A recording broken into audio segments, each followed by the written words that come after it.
రావద్దు ఇప్పుడు రావద్దు, ఏప్రిల్లో పుట్టాడు కదా, ఇప్పుడు ఏం రావద్దులే, నువ్వు ఏదో డిసెంబర్లో పర్మనెంట్గా వస్తా అంటున్నావు కదా, అప్పుడు వచ్చేయలేని, నువ్వు ధైర్యంగా ఉంటావు అంటే నాకు ప్రాబ్లం లేదు, సరే డిసెంబర్ వరకు వెయిట్ చేయను. బేసికల్గా నన్ను అవాయిడ్ చేసింది. సో నేను సెప్టెంబర్లో 1 వీక్ వచ్చాను కదా సార్ 2022లో. అదే ఇయర్లో డిసెంబర్లో క్రిస్మస్ హాలిడేస్ ఉంటాయి అమెరికాలో, అక్కడ క్లాసెస్ ఉండవు. నేను ఆ డిసెంబర్లో వస్తాను అని చెప్పాను మా మిస్సెస్కి. ఎలాగో హాలిడేస్ కదంటే రావద్దు, నువ్వు నన్ను ఆ క్వశ్చన్ అడిగావు కదా, how you got a conceiving, how you got a baby, pregnancy ఎలా వచ్చిన క్వశ్చన్ అడిగావు కదా, నువ్వు రావద్దు ఇక్కడికి ఇండియాకి అంటే. What is this? నేను అడిగింది అడగడానికి క్వశ్చన్ ఏమో అడగలేదు, నేను అడగరాని వాళ్ళని అడగలేదు, అడగాల్సిన వాడే అడిగాడు, అడగబడ్డ వాళ్ళని అడగాల్సిన అడిగాను, నేను తప్పేం అడగలేదు సార్, నేను ఆర్గ్యూ చేయలేదు. సో డిసెంబర్లో రావద్దనింది, కానీ అమ్మాయికి ప్రెగ్నెంట్ అనే విషయం నాకు తెలుసు. విజయసాయిరెడ్డి సార్ కూడా మెసేజ్ పెట్టాను. అప్పటికే అమ్మాయి విజయవాడ ట్రాన్స్ఫర్ అయింది, అప్పటికే విజయవాడ ట్రాన్స్ఫర్ అయింది. విజయసాయిరెడ్డి సార్ కూడా నేను మెసేజ్ పెట్టాను, సార్ ఇట్లా మా మిస్సెస్ కన్సీవ్ అయింది, నేను మొన్న 1 వీక్ వచ్చి వెళ్ళాను కదా, మీరు కొద్ది పెద్దలతో ఎండోమెంట్ కమిషనర్ గారితో మాట్లాడి అమ్మాయిని వైజాగ్ మళ్ళీ ట్రాన్స్ఫర్ చేయండి, పిల్లలు వైజాగ్లో ఉన్నారు ప్లీజ్ సార్ అంటే, సార్ చూద్దాంలేండి, ఇట్స్ నాట్ సో ఈజీ అని ఏదో చెప్పారు ఆయన. సో అమ్మాయి విజయవాడలోనే ఉంది, నేను డిసెంబర్లో వచ్చాను. దురదృష్టం ఏంటంటే సార్, శాంతి కడుపులో నా బిడ్డ, నేను అనుకున్నది నా బిడ్డ, శాంతి నాకు ఫేస్ చూపించలేదు. డిసెంబర్ 1 మంత్ ఉన్నాను, ఫేస్ చూపించలేదు అమ్మాయి, నాకు అడ్రస్ తెలియదు విజయవాడలో ఎక్కడుందో. ఆమె పర్సన్ డెమోక్రటిక్ పర్సన్, నేను చాలా స్వేచ్ఛావాదిని, ఏదైనా స్వేచ్ఛగా చేయాలంట, బలవంతం ఎక్కడ వద్దు, సెక్స్ అయినా తిండి అయినా ఏదైనా సరే నో ఫోర్స్, బికాజ్ ఆమె పర్సన్ ఆఫ్ ఐడియాలజీ. సో ఆమె ఫేస్ చూపించానంటే అట్లా కాదమ్మా నా బిడ్డను చూసుకుని వచ్చాను, నీ కడుపులో ఉన్న బిడ్డను అంటే, లేదు నా క్వశ్చన్ అడిగామంటారు. ఓరే ఇదేం కర్మరా అనుకొని, సరే దురదృష్టం ఏంటంటే ఆ వచ్చిన 1 మంత్ శాంతిని చూసే అవకాశం దొరకలేదు, కడుపులో ఉన్న బిడ్డను చూసే అవకాశం దొరకలేదు. 2 వీక్స్ వైజాగ్లో ఉన్నాను, ఒక 1 వీక్ హైదరాబాద్లో ఉన్నాను, 1 వీక్ అమ్మ దగ్గరికి వెళ్ళాను బనగానపల్లికి. ఇక లాస్ట్ నెక్స్ట్ జనవరి 9కు 2023 జనవరి 9కు వెళ్తాను అనగా, ఒక 2-3 డేస్ ముందు శాంతి నేను వెళ్ళిపోతున్నాను, నువ్వు ఫేస్ కూడా చూపించలేదు, ఏంటి నేను అడగడానికి క్వశ్చన్ ఏమడిగా నిన్ను అంటే, లేదు నువ్వు అంటే నాకు ఇష్టం లేదు, నేను నీ ఇంటి పేరు మీద ఉండదలుచుకోవట్లేదు, నేను నీకు ఫేస్ చూపించను అని ఏదేదో she's talking some meaningless senseless talk. నాకు ఇద్దరు ఆడపిల్లలు నన్ను ఏం మాట్లాడుతాను, నా బిడ్డను నేను చూసుకుని వస్తే నువ్వు అట్లా మాట్లాడతావంటే నేనన్నాను. ఇది సార్ జరిగింది. సో నేను వెళ్ళిపోయే ముందు నాకు పచ్చలు గిచ్చలు పంపించింది విజయవాడ నుంచి బస్కి తీసుకున్నాను. ఒక చిత్రం ఏంటంటే, ప్లీజ్ నోట్ దిస్ పాయింట్, జనవరిలో 9కు ఎప్పుడో వెళ్తున్న 2 రోజుల ముందు ఈ బ్రేస్లెట్, గోల్డ్ బ్రేస్లెట్, ఈ గోల్డ్ చైన్ పెళ్లిలో పెట్టింది, వాళ్ళు పెట్టింది, అబద్ధం చెప్పక్కర్లేదు, వాళ్ళు పెట్టింది. ఇది నువ్వు అమెరికాకి వెళ్తున్నావు కదా, తీసుకెళ్ళంటే తీసుకెళ్తానమ్మా అని చెప్పాను. నువ్వు రవీంద్ర భారతి దగ్గర వెయిట్ చేయి, అక్కడ ఒక ఫ్రెండ్ వస్తాడు విజయవాడ నుంచి, ఆయన పేరు సుభాష్, నాకు ఎవరో తెలియదు సుభాష్, ఫస్ట్ టైం వినడం పేరు. అప్పుడప్పుడు మధ్యలో 1-2 సార్లు అనింది సుభాష్ రెడ్డి, పోతిరెడ్డి, ఎంతోమంది పేర్లు చెప్తుంటుంది, అలాగే ఆ పేరు చెప్పింది. ఆయన ఆ రోజు మార్నింగ్ నేను రవీంద్ర భారతి దగ్గర ఉన్నాను, సుభాష్ అయినా పేరు ఫీడ్ చేసుకున్నాను, ఫోన్ చేశాను, సార్ నేను ఇక్కడ రవీంద్ర భారతి దగ్గర ఉన్నాను, ఆయన గోల్డ్ ఇచ్చాడు వెళ్ళిపోయాడు, ఆయన ఉండేది రవీంద్ర భారతి వెనకలే, నాకు మొన్న తెలిసింది ఆయన పేరు సుభాష్ అని. అవి నేను తర్వాత చెప్తాను, ఇవన్నీ I will connect everything, I will connect all the dots. ఇది సార్ జరిగింది. నేను సారీ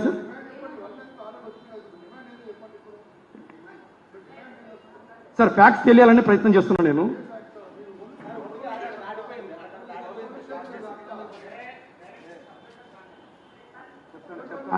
సార్ మీరు షార్ట్ కట్ చేయమంటే షార్ట్ కట్ చేస్తాను. అంటే ఫ్యాక్ట్స్ తెలియాలి కదా సార్, ఫ్యాక్ట్స్ తెలియాలనేసి ఫ్యాక్ట్స్ తెలియాలని ప్రయత్నం చేస్తున్నాను. షార్ట్ కట్ చేయమంటే షార్ట్ కట్ చేస్తాను, నాకేం పర్లేదు. పర్లేదు సార్, పర్లేదు.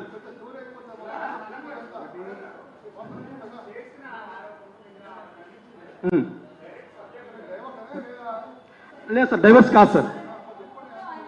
సార్ నేను ఎండింగ్లో ఉన్నాను సార్, నేను పాయింట్కి వచ్చేస్తాను.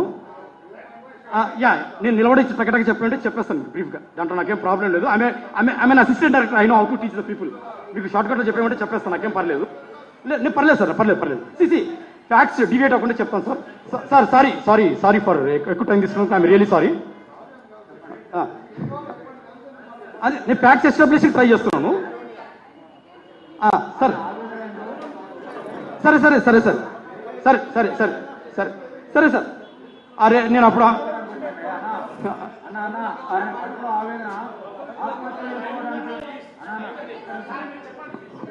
దయవుంచి తను చనిపోవడానికి సిద్ధపడి, ఆత్మహత్య చేసుకోవడానికి సిద్ధపడి చాలా ఆవేదన ఉన్న దశలో ఎందుకు ఆత్మహత్య చేసుకోవాలనుకుంటున్నావా, ఎందుకు చనిపోవాలనుకుంటున్నావు, నీ బాధ ఏందో ఒకసారి మీడియా ముందుకు వచ్చిన తర్వాత నీ కన్నీళ్ళు ఏందో చెప్పుకోవడానికి మీరు చెప్పండి. Try to understand. వస్తాను మిమ్మల్ని ట్రై, అది మీ విజ్ఞతగా వదిలేస్తున్నాను. వస్తానే టైం అడిగాను మిమ్మల్ని, ప్లీజ్ ప్లీజ్ వస్తానే టైం అడిగాను మిమ్మల్ని, వస్తానే టైం అడిగానండి మిమ్మల్ని. ఎంతసేపు చెప్పాలో నాకు తెలియదు అన్నాను. యా సరే సార్. అరే సార్ నేను ఆ 2023 జనవరికి వెళ్ళిపోయాను, అమెరికాలో ఉన్నాను. ఈమె ఏప్రిల్ 15వ తారీఖు బేబీకి జన్మనిచ్చింది. బేబీ జన్మనిచ్చిన తర్వాత 1 వీక్ వస్తానన్నాను, రావద్దనింది. ఎలాగో నువ్వు డిసెంబర్లో పర్మనెంట్గా వస్తావా అనింది. సరే అన్నాను. ఇది సార్ జరిగింది. సో నేను డిసెంబర్లో వస్తాను అనంగా, డిసెంబర్లో వస్తాను ఒక 2-3 మంత్స్ అనంగా, అంటే బేబీ పుట్టినప్పటి నుంచి నెక్స్ట్ 3 నెలల వరకు నా బేబీ, అప్పటి వరకు కూడా ఇంకొక 2-3 నెలల్లో వస్తాను అనంగా శాంతి స్వతహాగా నాకు కొందరు ఫ్రెండ్స్కి, అమెరికాలో ఉన్న ఒక ఫ్రెండ్కి, హైదరాబాద్లో ఉన్న ఒక ఫ్రెండ్కి, మా బ్రదర్కి ఫోన్ చేసి నేను IVF చేయించుకున్నాను, ఈ బిడ్డ మదర్ బిడ్డ కాదు, నాకు చెప్పకుండా వాళ్ళకి చెప్తా ఉంది.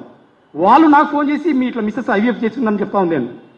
నేను శాంతికి ఫోన్ చేసి ఏంటి శాంతి నువ్వు IVF చేసుకున్నావు అంటే ఏంటి అంత అవసరం, ఐ ఇంపార్టెంట్ కాదు అని నేను చెప్పాను. లేదు నువ్వు అంటే నాకు ఇష్టం లేదు, నీ ఇంటి పేరు మీద ఉండడం ఇష్టం లేదు, నాకు ఇద్దరు ఆడపిల్లలు ఉన్నారు, మళ్ళీ ఇద్దరు ఆడపిల్లలు నా ఇంటి పేరు మీద ఉండేవాళ్ళే. సరే ఎనీహౌ IVF చేసుకున్నా బాగానే ఉంది. నేను డిసెంబర్లో ల్యాండ్ అవుతున్నాను. వచ్చేటప్పటికి IVF డాక్యుమెంట్స్ తీసిపెట్టు. డాక్యుమెంట్స్ చూసిన తర్వాత ఇప్పుడు ఇస్తూ అవి టేక్ ఎ డెసిషన్. IVF అంటే ఏంటండి? ఒక అన్నోన్ డోనర్, భర్త లేకుండా భారతదేశం ఇంత పవిత్రమైన సంప్రదాయమైన దేశంలో IVF చేస్తారు ఎవరన్నా? Is it possible in India without the husbands presence? ఆమె IVF అని చెప్పింది. సరే ఓకే, టేక్ ఇట్ గ్రాంటెడ్. తీసుకున్నాను. నేను వచ్చేటప్పటికి IVF డాక్యుమెంట్స్ తీసిపెట్టు. ఒకవేళ అన్నోన్ డోనర్ అయితే నా ఇద్దరు ఆడపిల్లల దృష్ట్యా అన్నోన్ డోనర్ అయితే 50-50 ఛాన్సెస్ యాక్సెప్ట్ చేసుకునే ఛాన్సెస్ ఉంది అని చెప్పాను నేను. సో వచ్చిన తర్వాత నేను 2024 జనవరి 3rd ల్యాండ్ అయ్యాను పాస్పోర్ట్ డేట్స్ ప్రకారం. I remember it. డిసెంబర్ 2022 ఇక్కడ ఉన్నాను మేడం. జనవరిలో వెళ్ళాను, 23 జనవరిలో వెళ్ళాను, 24 జనవరిలో రిటర్న్ అయ్యాను. ఎగ్జాక్ట్లీ అంతే మేడం. ఆ గోల్డ్ లెవెల్ తీసుకొని జనవరి 3rd 2024కి వచ్చాను. అదే సార్ మంత్ ఉన్నాను. జనవరి 9th రిటర్న్ అయిపోయాను, 3కి రిటర్న్ అయిపోయాను. మీరు కావాలంటే పాస్పోర్ట్స్ డేట్స్ తీసుకోండి, I don't have an issue. Passport dates తీసుకోండి. రిటర్న్ అయిపోయాను. 2024 జనవరి వచ్చేసరి బ్రీఫ్గా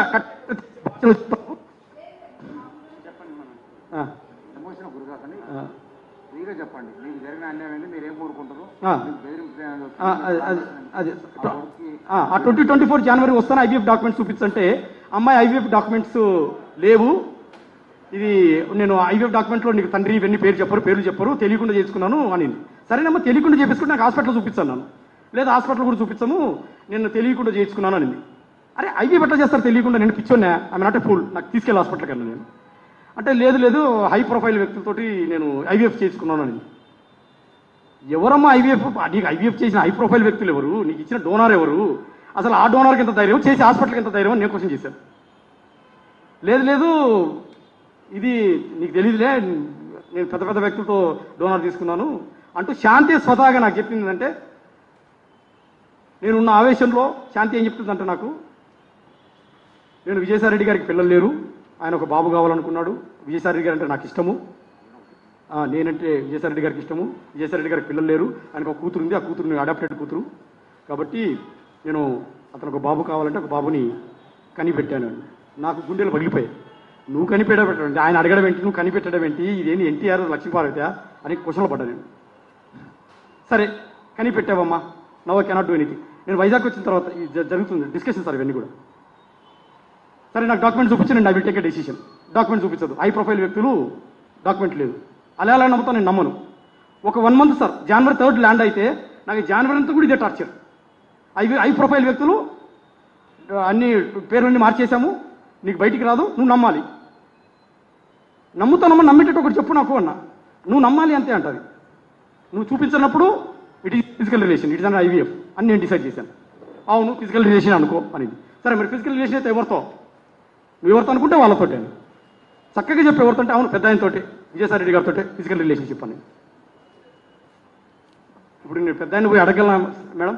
పత్రికా విలేకరులు అడుగుతున్నా, పెద్ద ఆయన పోయి అడగలనా విజయసాయిరెడ్డి గారిని? ఆయన గేట్ ఫీజు ఎగిపోయాయి. సార్ నేను ప్రధానంగా చెప్తున్నాను, నేను జనవరి ల్యాండ్ అయినప్పుడు హాస్పిటల్కి వెళ్ళాను, ఐవీఎఫ్ అని చెప్తే సారీ హోటల్కి వెళ్ళాను. నా పెద్ద పాపను హోటల్లో సార్ పెద్ద పాపను గుండెల మీద పెట్టుకొని ఏడ్చాను సార్. నేను ఇది ఇర్రివర్సిబుల్ డ్యామేజ్ చేసేసింది నాకు. ఈ పెద్ద పాపకు నేను ఏం ఆన్సర్ చేయాలి రేపు పొద్దున అని నేను మీరు నమ్మలేదు sir. I not dramatic person. పెద్ద పాపను గుండెలకు హత్తుకొని పడుకున్నా సార్. హోటల్లో హత్తుకొని పడుకున్నా. ఆ పాప పక్క దగ్గర తీసుకొని క్వశ్చన్ చేస్తారు, ఐవీఎఫ్ బేబీయా ఫిజికల్ రిలేషన్షిప్ బేబీయా? అసలు నేనైతే తండ్రి కాదు. ఎందుకంటే ఆ రోజు శాంతి నాకు ఆ హోటల్లో డేట్ చూపించింది. నాకు నువ్వు ఆ సెప్టెంబర్ 1 వీక్ వచ్చినప్పుడు నా కడుపులో 8 weeks బేబీ ఉంది అని నాకు ఒక ప్రూఫ్ చూపించింది. ఎత్తుకున్న బేబీని దించాను సార్ నేను. ఆ రోజు దించేసి నా బేబీ కాదని కన్ఫర్మ్ అయింది. ఐవీఎఫ్ అయితే ఐవీఎఫ్ చూపించు, ఎవరైతే తండ్రి ఎవరు చూపించు. నాకు అక్కడి నుంచి స్టార్ట్ అయింది సార్. జనవరి ఆ మిడిల్ నుంచి స్టార్ట్ అయింది సార్. చూపించట్లేదు, నాకు చూపించదు. నా పరిస్థితి చాలా దారుణం ఉంది సార్. ఆ రోజు ఒకసారి ఆలోచించింది సార్. ఇద్దరు ఆడపిల్లలు, ఐవీఎఫ్ అంటుంది, డాక్యుమెంట్ చూపించదు, తండ్రి ఎవరో తెలియదు. ఏమంటే విజయసాయి రెడ్డి సార్ పేరు చెప్తుంది. కొన్ని విజయసాయి రెడ్డి వెళ్ళి అడగలేను కదా, మీరేనా తండ్రి అని ఎట్లా అడుగుతాను? నేను అడగలేని పరిస్థితి.